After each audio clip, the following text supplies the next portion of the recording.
What is Bitcoin? Bitcoin is 0.1% of the human race's liquid energy. So what is Bitcoin? Bitcoin is a revolutionary technology that enables a new way to send payments over the internet. Bitcoin is a brand new form of digital currency. It's similar to traditional currency, like the dollar or the euro, but instead of being issued by a central bank and printed on sheets of paper, it's completely digital. You can think of it as an open accounting system, where thousands of computers all over the world work together to track ownership of digital tokens called bitcoins. When you send someone bitcoins, the transaction is broadcast to the entire network. Bitcoin relies on very complicated cryptographic mathematics, but the principles behind it are actually fairly simple. First, bitcoins have value because they are scarce. Only 21 million bitcoins will ever be in circulation. So like gold or diamonds, Bitcoin derives its value from scarcity. After it's verified, it's recorded in a public ledger called the blockchain. Bitcoin is the world's first cryptocurrency, and it works because of the world's first public blockchain network. The blockchain contains a record of every Bitcoin transaction that has occurred since the system began, and it's shared and maintained on the network, so everyone keeps the books, so to speak. Each transaction is recorded onto a digital ledger called the blockchain, and that ledger cannot be altered or erased. So once a transaction is made, it's permanent. Each new Bitcoin user is issued a digital Bitcoin wallet with a unique identifying code.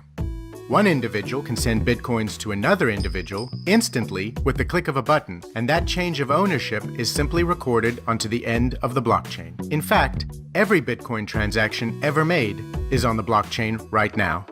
Right now, it's a $400 billion asset. What does Bitcoin do?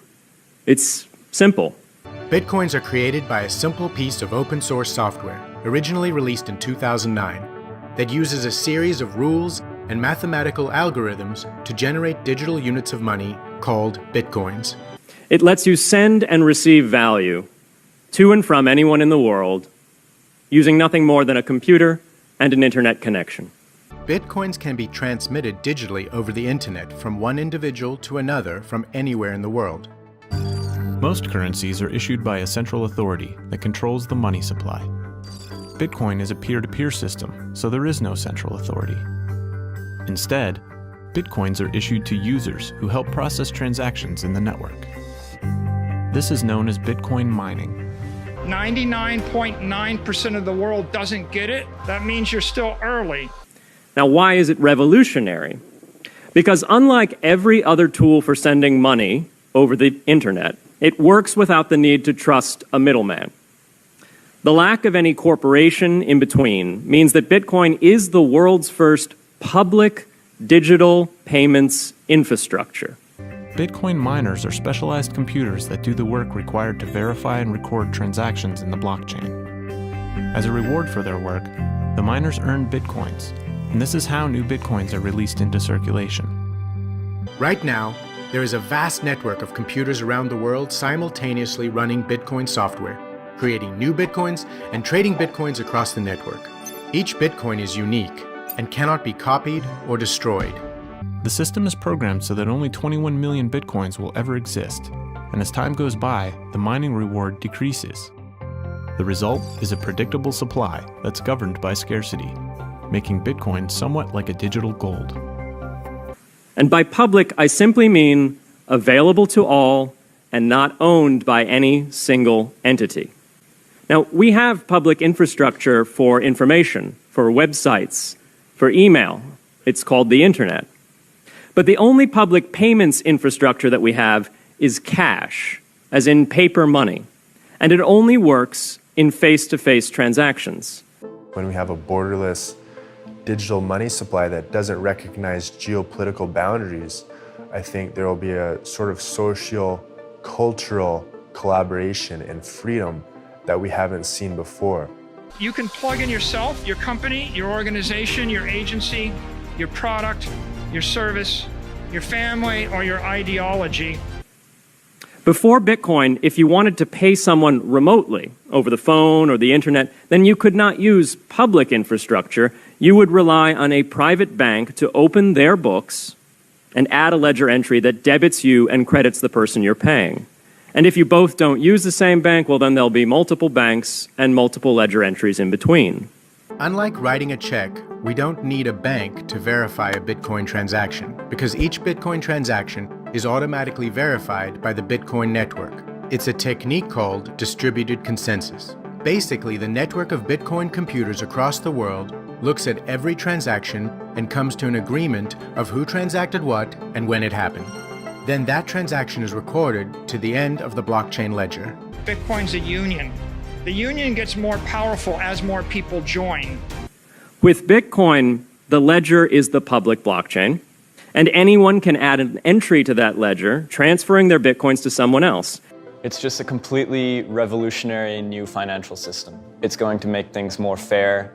It's going to enable more peer-to-peer systems to be built. It'll be a more transparent economy, more incorruptible as well. And anyone, regardless of their nationality, race, religion, gender, sex, or creditworthiness, can for absolutely no cost create a Bitcoin address in order to receive payments digitally. And in the war for the future of money, it's going to be won with money. And many Bitcoin users believe it's better than the money we've used for thousands of years. It's the first currency of the internet, and everyone is free to use it. Bitcoin is the world's first globally accessible public money. Is it perfect? No. Most people don't know that every time you go to a store or restaurant and use your credit card instead of cash, the merchant has to pay the credit card company a transaction fee, usually around 2% or more. So why is no one complaining? Because credit card companies have lobbyists who have helped to enact no surcharge laws across the United States. These laws prohibit merchants from charging for credit card usage, which means the fees remain secret and the credit card companies get richer and richer. Is it perfect? No. Neither was email when it was invented in 1972. With Bitcoin, you can send any amount of money to anyone, anywhere in the world, as easily as sending an email. This is something that hasn't changed much in the last 100 years. In the Bitcoin world, we're taking this big quantum leap and moving ahead several orders of magnitude in freedom. It's not yet accepted everywhere. It's not used often to quote prices, and it's not always a stable store of value. It's the future because it's just better. It's faster and easier to send money and store money with Bitcoin than it is with traditional finance, without anyone getting involved, without any bank fees or, wait times or any censorship of the transaction whatsoever. But it is working, and the mere fact that it works without trusted intermediaries is amazing. It's a computer science breakthrough, and it will be as significant for freedom, prosperity, and human flourishing as the birth of the internet. It removes borders from financial transactions, very similar to how the internet erased borders from conversations and from communications. Bitcoin is an economic machine based on a truth machine, poised to emerge as a freedom machine. Shall we see how we make money? This is our main printing room with presses printing various denominations of bills. Now, the result is valuable green paper, which people refer to as money. If it's only green paper, what makes it so valuable? There are $400 trillion of other assets floating around in our current fiat system. They're leaking energy, they're corrupt, they're inefficient. There's a technology called Bitcoin that answers those questions, and it changed the way I look at money and the world we live in.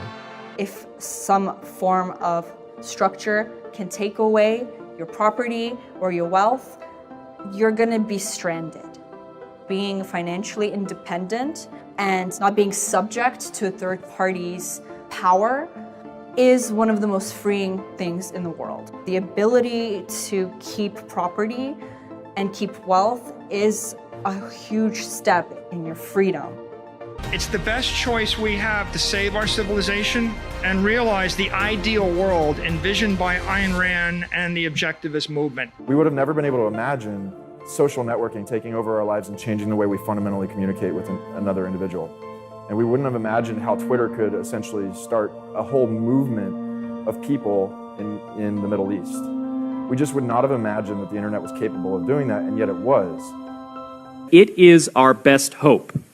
And as with the internet in the 1990s, we need a light touch, pro-innovation policy to ensure that these innovations flourish in America for the benefit and security of all Americans. Join us.